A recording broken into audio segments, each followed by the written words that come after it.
मैं स्टेटस लगाऊंगा, ऐसे हमें फंड्स मिलेंगे तो मैं कलेक्ट करूंगा, मैं आयशा का फंड मैनेजर हूँ ऐसा, और मैं बाकी लड़कियों की भी मदद करता हूँ। रित बाकियों के बारे में भी स्टेटस लगाया करता था कि हमने उनकी पहचान छुपा दी है उन औरतों की, और वो उनको भी फ़ंड की ज़रूरत है, वो करता था कलेक्ट फंड को। सृष्टि उर्फ मरियम ने भी ये खुलासा किया है कैसे उसको धर्म बदलने के लिए कलमा पढ़वाया गया। उसको इस्लामिक नामों की लिस्ट दी गई ताकि वो उनमें से कोई एक नाम चुन सके। उसके बाद सृष्टि से वॉइस नोट मांगा गया जिसे विदेश में भेजकर ये बताया जा सके कि कैसे सृष्टि अब मरियम बन चुकी है और उसके बाद फंडिंग हासिल की जा सके। और अब्दुर्रहमान उर्फ रुपेंद्र और अब्दुर्रहमान फ्रॉम दिल्ली और अबू तालिब, इन लोगों ने मुझे कलमा पढ़ने पे फोर्स किया है, इस्लामिक कन्वर्जन के लिए जो ज़रूरी होता है वो। अब्दुर्रहमान उर्फ रुपेंद्र ने मुझे लिस्ट भेजी थी बहुत सारे इस्लामिक नेम की, उसमें से उन्होंने मेरा नेम मरियम रखा था। और अब्दुर्रहमान जो अंकल है दिल्ली से, उन्होंने मुझसे वॉइस नोट मांगा था कि इसमें ऐसा कहो कि मुझे हिजरत करनी है और मैं रिवर्टेड मुस्लिमा हूँ, मतलब कन्वर्टेड मुस्लिम हूँ ऐसा, तो मतलब ऐसे हमें फंड्स मिलेंगे। तो उन्होंने मुझसे वॉइस नोट लिया था और फिर उन्होंने कहा कि मैं अपने अमीर कंटैक्ट के अंकल को सुनाऊंगा, वो हमें पैसे देंगे तो मैं तुम्हारी मदद कर पाऊंगा। अब्दुल रहमान के साथ उसके तमाम गुर्गे सलाखों के पीछे पहुंच चुके हैं। आगरा पुलिस ने अब्दुल रहमान की जिहादी टीचर को गोवा से गिरफ्तार किया। पुलिस को आयशा के जब्त मोबाइल फोन से जिहाद का जहर फैलाने वाले वीडियो भी मिले हैं। देखिए वीडियो में क्या है। हिंदुस्तान के वो सारे मंदिर, वो सारे बुत कदे जिंदा हैं जिनके बुत गजनी के महमूद ने तोड़कर बाहर फेंके और उनके पुजारियों से कहा था कि मिट्टी और पत्थर के बुत इंसान के खुदा नहीं हो सकते। सृष्टि उर्फ मरियम की गवाही ने धर्मांतरण गैंग के एक एक किरदार को एक्सपोज कर दिया है। यकीनन सृष्टि उर्फ मरियम की गवाही धर्मांतरण गैंग के खिलाफ सबसे बड़ा सबूत है। सृष्टि उर्फ मरियम की गवाही से देश भर में फैले धर्मांतरण के नेटवर्क को पुलिस अब तोड़ने में जुटी है। लेकिन उससे बड़ी बात यह कि सृष्टि उर्फ मरियम की गवाही से पुलिस अब उन लड़कियों को तलाश कर रही है जो धर्मांतरण के चंगुल में फंसकर कहीं खो गई थी। कैमरामैन मृदुल के साथ अरविंद ओझा, दिल्ली, आज तक। और चलिए अब आपको दिखाते हैं कैसे जलालुद्दीन उर्फ छांगुर और अब्दुल रहमान जैसे कट्टरपंथी धर्मांतरण जिहाद की खौफनाक साजिश रच रहे थे। कैसे अपने लेडीज ब्रिगेड के दम पर हिंदू लड़कियों का धर्मांतरण करवाया जा रहा था।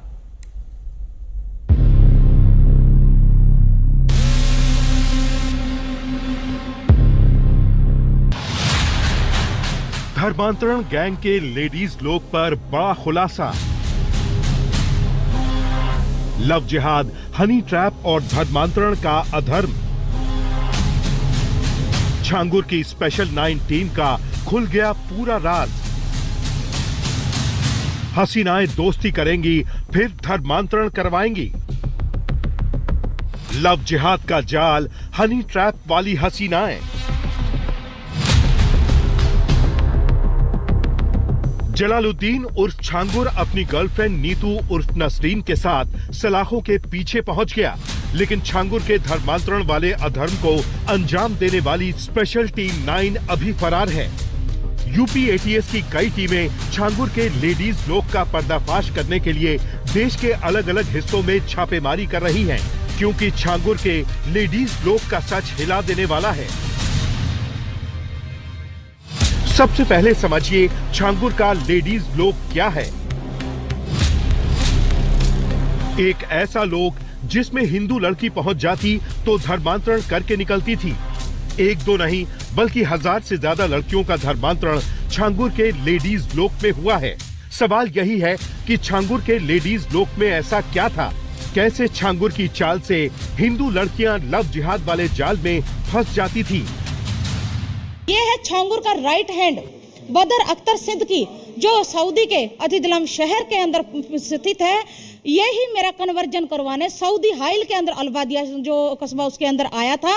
और मैं आज एक को खुलासा और करना चाहूंगी, कई लोग ऐसे हैं जो ऐसे जिहादियों जल्लादों के खिलाफ आवाज नहीं उठा पाते हैं, उनके माँ बाप, उनकी सिस्कियां, उनकी बहन बेटियां गायब हैं। आप इससे मिल चुकी हैं? जी, मैं इनसे मिल चुकी हूँ। ये मेरा धर्म परिवर्तन करवाना चाहते थे और मैंने नहीं किया, तो मेरा जो है वहां पे अश्लील वीडियो बनवाया राजू राठौर। दरअसल छांगुर ने हिंदू लड़कियों का धर्मांतरण करवाने के लिए एक खास टीम बना रखी थी। टीम का नाम था स्पेशल 9। छांगुर की स्पेशल 9 टीम में एक दो नहीं बल्कि कई लड़कियां थीं। नीतू उर्फ नसरीन ने स्पेशल 9 टीम में शामिल सभी लड़कियों को ट्रेनिंग दी। नीतू ही गैंग में शामिल सभी लड़कियों को लव जिहाद के जाल में फंसाने के लिए हिंदू लड़कियों के पास भेजती थी।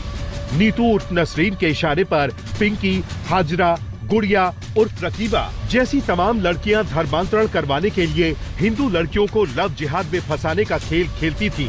धर्मांतरण का शिकार बनी लड़कियों से पता चला है कि धर्मांतरण वाली लेडीज गैंग हिंदू लड़कियों से दोस्ती करती। दोस्ती के बहाने छांगुर के गुर्गों को अपना भाई या रिश्तेदार बताकर हिंदू लड़कियों से मिलवाती थी। छांगुर के गुर्गे हिंदू नाम से दोस्ती करते, फिर धोखे से जाल में फंसी लड़कियों की डर्टी पिक्चर बना लेते ताकि ब्लैकमेलिंग के जरिए धर्मांतरण करवाया जा सके।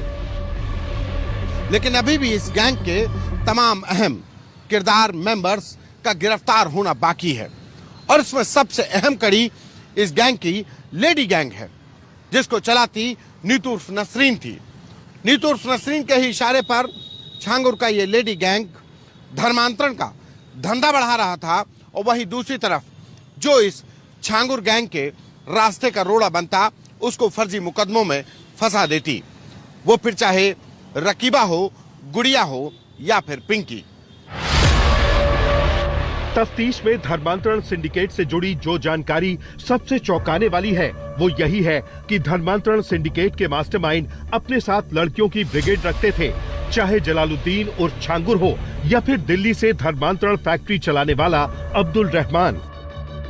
जांच टीम को छांगुर की गर्लफ्रेंड नीतू उर्फ नसरीन की लाल डायरी से कई लड़कियों के नाम मिले तो अब्दुल रहमान के मोबाइल से एक दो नहीं बल्कि गैंग से जुड़ी 100 लड़कियों के नाम मिले हैं, जिसमें कुछ लड़कियां हनी ट्रैप के जरिए हिंदू लड़कों का धर्म परिवर्तन करवाती थीं, तो कुछ लड़कियां हिंदू लड़कियों से कॉलेज और कोचिंग में दोस्ती करके लव जिहाद के जाल में फंसाने में मदद करती थीं। इतना ही नहीं, जिहाद की लेडी टीचर यानी आयशा के मोबाइल से जांच टीम को हिंदुओं के प्रति नफरत फैलाने वाला जहरीला वीडियो मिला है। ISIS के पैटर्न पर धर्मांतरण का गैंग चला रहा अब्दुल रहमान सिद्दीकी के मोबाइल को आगरा पुलिस ने तलाशा तो उसके मोबाइल से 100 से अधिक ऐसे नंबर मिले जिनका कश्मीर या कश्मीरी लड़कियों से सीधा कनेक्शन था। आगरा पुलिस की शुरुआती पूछताछ और जांच में इस बात की पुष्टि हो चली है कि कश्मीरी लड़कियों को अब्दुल रहमान गैंग इस्तेमाल कर रहा था उन दूसरी हिंदू लड़कियों को रेडिकल। जांच टीम के मुताबिक अब्दुल रहमान गैंग में सबसे अहम किरदार जिहादी टीचर आयशा का था। आगरा पुलिस को अब्दुल रहमान के मोबाइल से 100 लड़कियों के नंबर मिले हैं, ज्यादातर नंबर कश्मीर के हैं। धर्मांतरण सिंडिकेट का शिकार बनी लड़कियों के मुताबिक अब्दुल गैंग कश्मीरी लड़कियों का इस्तेमाल हिंदू लड़कियों को जाल में फंसाने के लिए करता था। कश्मीरी लड़कियां पहले हिंदू लड़कियों से दोस्ती गांठती और फिर धर्मांतरण का खेल शुरू हो जाता था। जाल में फंसी लड़कियों को जिहाद की लेडी टीचर आयशा से मिलवाया जाता। आयशा हिंदू लड़कियों का ब्रेन वॉश करती थी। आगरा की 2 सगी बहनों को अब्दुल और आयशा ने अपनी लेडी ब्रिगेड के जरिए शिकार बनाया था। से उसके संपर्क में आई तब से वो थोड़ा उसका काम क्या हमें भी समझाने लगी इस बारे में कि उसका काम क्या है, इस्लाम धर्म बहुत बढ़िया है, आप अपना के देखो। सायमा कश्मीरी युवती थी, उसने भी हमारी बेसी से संपर्क किया। उसका उद्देश्य था कि पूरा परिवार जो है उसको कन्वर्ट कराया जाए। धर्मांतरण सिंडिकेट का नेटवर्क बेहद खतरनाक है क्योंकि अब्दुल रहमान धर्मांतरण करवाने के लिए हनी ट्रैप का हथकंडा भी अपनाता था। बाकायदा गैंग में सुंदर मुस्लिम लड़कियों को शामिल किया गया। ऐसी सुंदर लड़कियां जो धर्मांतरण जिहाद के लिए अब्दुल रहमान गैंग में शामिल हुई थी। सना नाम की लड़की ने जयपुर के रहने वाले पीयूष पवार को हनी ट्रैप में फंसाया। हनी ट्रैप में फंसने के बाद जयपुर का पीयूष मोहम्मद अली बन गया।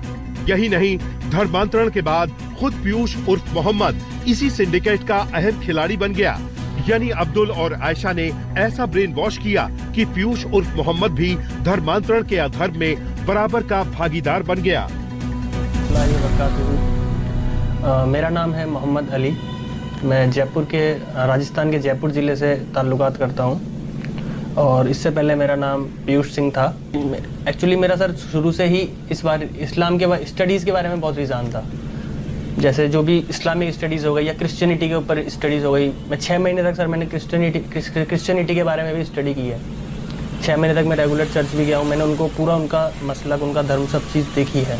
काफ़ी चीज़ें मैंने देखी, लेकिन आखिरी जो मेरा कंक्लूज़न निकला वो यही निकला कि अगर इंसान को इस दुनिया और आखिरत में कोई मुकाम हासिल हो सकता है तो सिर्फ़ और सिर्फ अल्लाह तबारक व तआला की कृपा और आशीर्वाद से ही हो सकता है। इसमें कोई दो राय नहीं है और इस्लामी एक वाहिद रास्ता है जो आपको जन्नत की तरफ ले जा सकता है। आगरा पुलिस ने पीयूष उर्फ मोहम्मद को धर्मांतरण के आरोप में गिरफ्तार किया है, लेकिन पीयूष उर्फ मोहम्मद ने पूछताछ के दौरान बताया है कि वो घर वापसी करना चाहता था। वो खुद हनी ट्रैप का शिकार है। बड़ी बात यह है कि पीयूष का धर्मांतरण करने वाली सना अचानक गायब हो गई। सना का कुछ अता पता नहीं है। मतलब धर्मांतरण रैकेट में हनी ट्रैप में हिंदू लड़कों को फंसाने वाली लड़कियां स्लीपर सेल की तरह काम करती हैं। ऐसे में आगरा पुलिस जांच कर रही है कि पीयूष उर्फ मोहम्मद अली के धर्मांतरण के पीछे डर्टी पिक्चर का कोई खेल तो नहीं, कहीं ब्लैकमेलिंग को हथकंडा बनाकर धर्म परिवर्तन तो नहीं करवाया गया। संतोष शर्मा और अरविंद ओझा के साथ ब्यूरो रिपोर्ट, आज तक। और एक बड़ी खबर आपको बता दें, नेता विपक्ष राहुल गांधी 1 दिवसीय गुजरात दौरे पर वडोदरा पहुंचे हैं। 4 महीनों में ये राहुल गांधी का चौथा दौरा है। ये बड़ी और अहम खबर इस वक्त की आपको बता रहे हैं। और ये तस्वीरें देखिए, जब राहुल गांधी वडोदरा पहुंचे तो कैसे उनका स्वागत किया गया। जोरदार तरीके से एयरपोर्ट पर उनका स्वागत किया गया और उनको देखने के लिए, उनके स्वागत के लिए अब देखिए रोड के दोनों तरफ कांग्रेस के कार्यकर्ता और आम लोग भी मौजूद थे। राहुल गांधी वडोदरा पहुंचे हैं और कई बैठकों में वो शामिल होंगे, पदाधिकारियों के साथ बैठक करेंगे। देखिए गुजरात में भी आने वाले वक्त में चुनाव है, बहुत ज़्यादा वक्त नहीं बचा है गुजरात में चुनाव में। आम आदमी पार्टी एक्टिव है, अब राहुल गांधी और कांग्रेस भी यहाँ पर पूरी तरह से एक्टिव नजर आ रही है।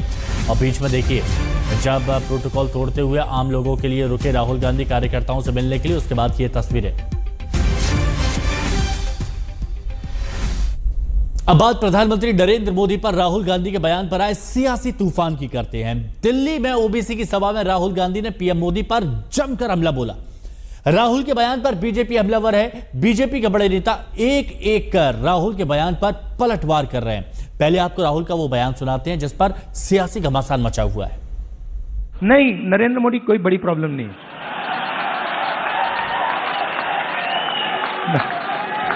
वो नहीं।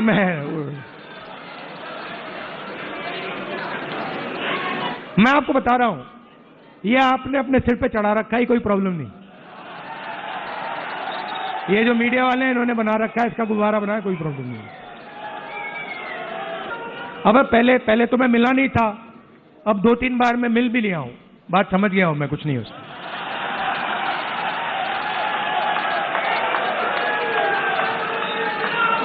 शो पूरा शो है, दम नहीं है, बता रहा हूं। आप लोग मिले नहीं हो, मैं मिला हूं। तो राहुल के बयान पर बीजेपी नेताओं की तरफ से जमकर प्रहार किया गया। धर्मेंद्र प्रधान से लेकर सुधांशु त्रिवेदी ने राहुल गांधी पर पलटवार किया है। कांग्रेस पार्टी ओबीसी विरोधी है, एससी एसटी विरोधी है, वंचित वर्गों की विरोधी है। अपने झूठ को छुपाने के लिए जिन्होंने ओबीसीयों को अपमानित किया है, जिन्होंने केवल झूठ की राजनीति किए हैं, उनको ये सत्य को सामना करना मुश्किल हो रहा है। देखो, जिन्होंने देश में सामान्य लोगों की विरोधी राजनीति किया है, गरीब विरोधी राजनीति किया है, उनकी मन ही विष से भरा हुआ है। जिनकी मन में विष है वो समाज में सारे चीजों में विष ही दिखेंगे। कांग्रेस पार्टी को भगवान सद्बुद्धि दे। कांग्रेस के नेता प्रतिपक्ष श्री राहुल गांधी जी हमेशा से प्रधानमंत्री श्री नरेंद्र मोदी जी के बारे में बहुत अशोभनीय, शाब्दिक लफ्फाजी करने के आदतन हो चुके हैं, आदी हो चुके हैं, और यह उनकी गरिमा के तो प्रतिकूल है ही, भारत में संविधान की मर्यादा और राजनीति की मर्यादा को ध्वस्त करने का एक उदाहरण है। तालकटोरा स्टेडियम में राहुल गांधी जी द्वारा आदतन फितरतन जैसे बोला जाता है, उसी प्रकार की जो बातें बोली गई उसके ऊपर हम स्पष्ट करना चाहते हैं। 4 पीढ़ियों तक भारत के पिछड़े वर्ग की आकांक्षाओं का हनन करने वाले, उसका दमन करने वाले कांग्रेस के इस प्रथम परिवार ने के सदस्य राहुल गांधी जी एक मुखौटा लगाकर अपनी चुनाव में हुई हार की खिसियाहट निकालना चाह रहे हैं।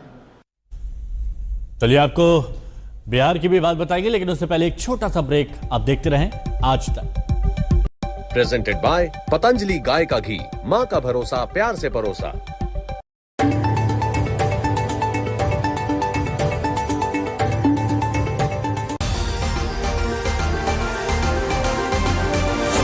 पान बहार ये सिर्फ एक ब्लेंड ही नहीं, एक सीक्रेट है मास्टर ब्लेंडर का, बेहतरीन इंग्रेडिएंट्स का। पान बहार, पहचान कामयाबी की। मोटो G96 5G, all eyes on you. ऊंचाई पर बने रहने के लिए जरूरी है इरादों का प्योर होना। गैलेंट एडवांस बनाते हैं ऐसा स्टील जो अंदर से है ज्यादा प्योर, ज्यादा मजबूत। गैलेंट एडवांस TMT रीबार, निर्माण का रियल हीरो। मंगलदीप, दिल से करो बात भगवान के साथ। मंगलदीप धूप कोन्स 2 गुनी खुशबू के साथ दे पूजा का बेहतर अनुभव।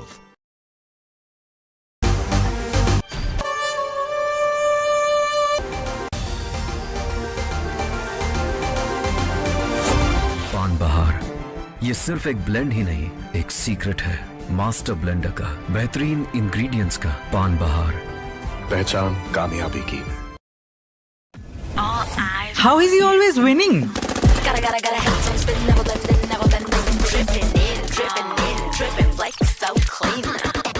Moto G96 5G.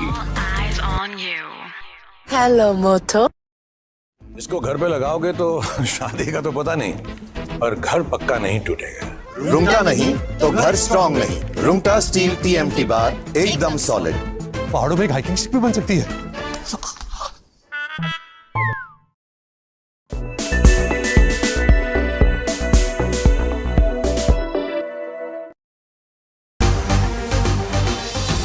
Presented by Patanjali गाय का घी, मां का भरोसा, प्यार से परोसा।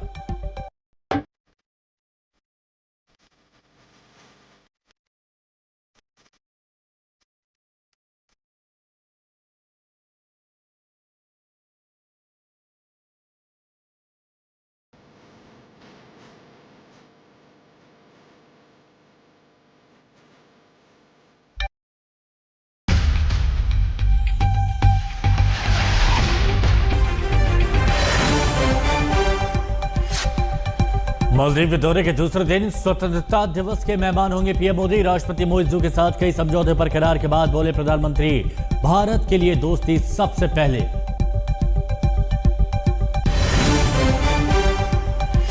जाति जनगणना और पीएम पर राहुल गांधी के बयान के बाद सियासत तेज, बोले मोदी में नहीं है दम। धर्मेंद्र प्रधान का पलटवार, ये कांग्रेस का दिवालियापन।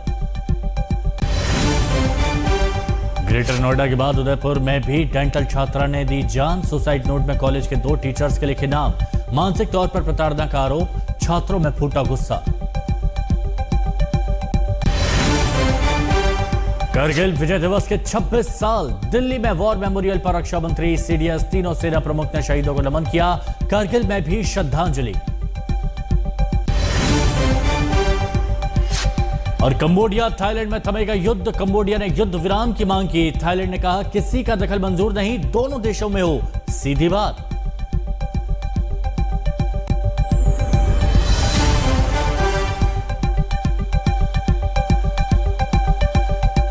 सबसे पहले हम आपको कुछ ऐसा दिखाना चाहते हैं जो खतरनाक भी है और डराने वाला भी। ये तस्वीरें बिहार के उन अवैध मदरसों की है जिनकी खबर किसी को नहीं है।